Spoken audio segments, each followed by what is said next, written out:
В Северной Осетии вспоминают Николая Саламова. Народному артисту СССР и участнику Великой Отечественной войны 12 декабря исполнилось бы 100 лет.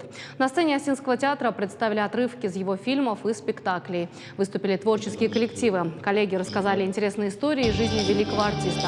Почтить память корифея театра пришли родные, поклонники, деятели искусств и культуры. Вечер памяти посетил и глава Северной Осетии Сергей Миняйло. Театрального искусства.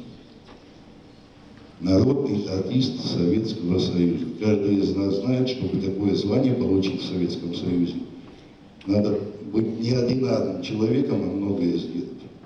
Я думаю, что вот сегодня традиции школы, которую он заложил, продолжают наш славный Осинский театр. В Осинском академическом театре Николай Саламов проработал 60 лет. Полюбившиеся всем роли оставил после себя и в кино. Сыграл больше 200 ролей. Он хорошо известен и как драматург. Его пьесы с большим успехом шли на сцене театра. Николай Михайлович был из тех старших, кому всегда хотелось подражать новому поколению. Я один из них, потому что я молодым артистом встретился с ним на сцене и в кино встретился. Я вам хочу сказать, что, наверное, мне повезло, потому что многие качества, которые были у него, я как-то хочу использовать и быть похожим на него. Для коллектива театра Николай Михайлович – это звезда.